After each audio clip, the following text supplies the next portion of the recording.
ঠিক দুদিন আগে আমি একটি ভিডিও করে বলেছিলাম ওয়াকফ বিল নিয়ে বাংলাদেশ সরকার একটু বেশি বাড়াবাড়ি করতে শুরু করে দিয়েছে।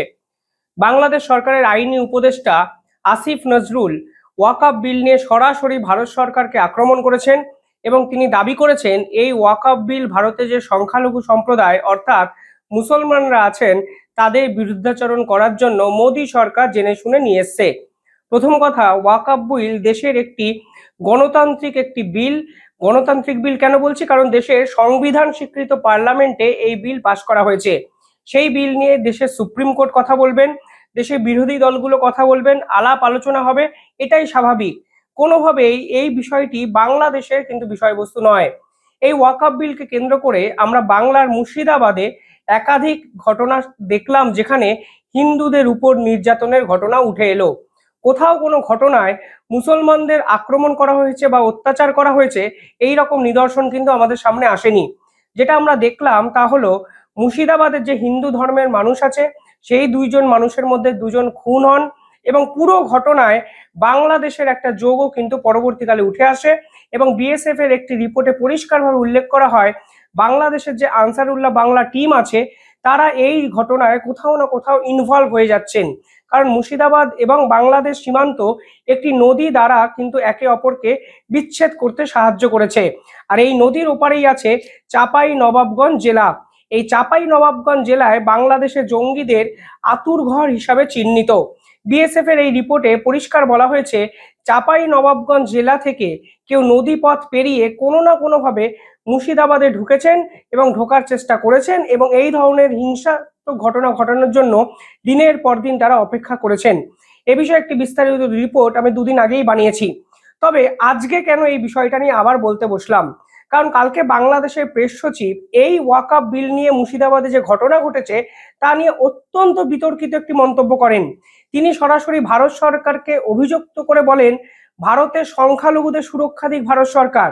এবার একটা কথা আপনারা বোঝার চেষ্টা করুন, মুর্শিদাবাদে যে ঘটনা ঘটেছে সেখানে নির্যাতিত হয়েছে দুজন হিন্দু নাগরিক এবং যে ঘটনা আমাদের সামনে এসছে সেখানে দেখা যাচ্ছে হিন্দু ধর্মাবলম্বী মানুষরাই মালদায় একটি স্কুলে গিয়ে আশ্রয় নিয়েছেন। তবে প্রশাসন পুরো বিষয়টার কন্ট্রোল করেছে এবং ধর্মীয় বিভেদ দূরে সরিয়ে রেখে মুর্শিদাবাদ আবার আগের জায়গায় ফিরে যাচ্ছে, এরকমই খবর আমাদের সামনে এসছে। কিন্তু বাংলাদেশের প্রেস সচিব কি বলেছেন আমি একটু কোট অ্যান্ড কোট আপনাদেরকে বলতে চাই। তিনি পরিষ্কারভাবে বলছেন, আমরা পশ্চিমবঙ্গ ও ভারত সরকারের কাছে অনুরোধ করছি সংখ্যালঘু মুসলমানদের সম্পূর্ণ সুরক্ষা দেওয়ার জন্য তারা যেন যথাযথ ব্যবস্থা করেন। এখানেই চালটা বোঝার চেষ্টা করুন। প্রথম কথা, মুর্শিদাবাদ নামক যে জায়গাটিকে নিয়ে বাংলাদেশ এই স্টেটমেন্ট দিয়েছে সেই জায়গাটিকে যদি নির্দিষ্ট একটি জায়গা ধরে নেন এবং ওই জায়গার জিওগ্রাফিক্যাল এবং জিওপলিটিক্যাল সিচুয়েশনটা যদি দেখেন ওই জায়গায় কোনো ক্ষেত্রেই সংখ্যালঘু মুসলমান নয়, সেই জায়গার শতাংশ হিসাবে বলে সংখ্যালঘু কিন্তু হিন্দুরা। ওই জেলাভিত্তিক গণনায় কিন্তু এটাই উঠে এসছে।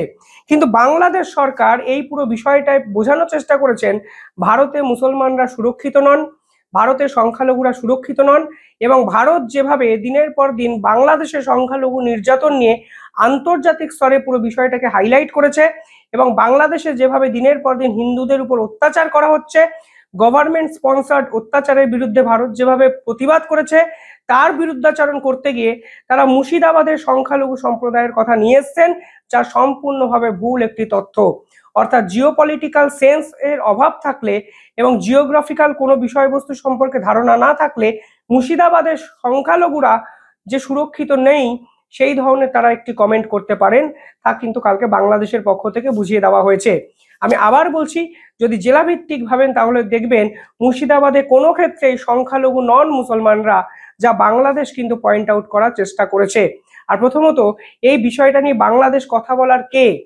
ভারত সরকার পাল্টা একটি বিবৃতি দিয়েছে এবং সেই বিবৃতির পর নিঃসন্দেহে যে প্রশ্ন উঠেছে ভারত সরকার কিন্তু আরো অনেক বড় ধামাকা দিয়ে বাংলাদেশকে এবার শেষ করার দিকে এগোবে।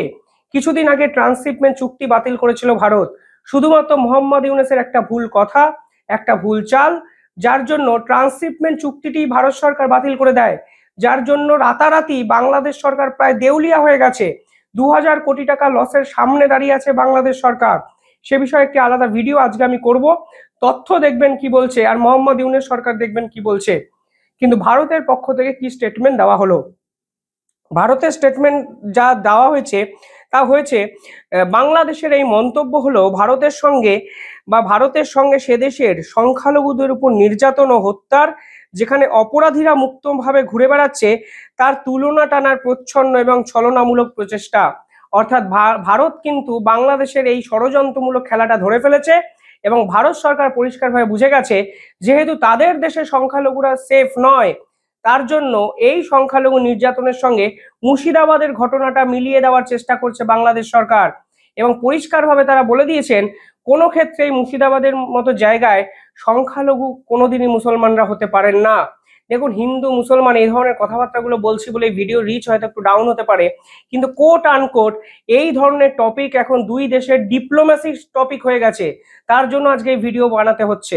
ভারত পাল্টা স্টেটমেন্ট দিয়েছে, বাংলাদেশ প্রথমে পুরো বিষয়টা হাইলাইট করার চেষ্টা করেছে এবং সব মিলিয়ে দুই দেশের কূটনৈতিক সম্পর্ক আবার যেখানে ছিল ঠিক যে জায়গায় ফিরিয়ে নিয়ে গেল বাংলাদেশ।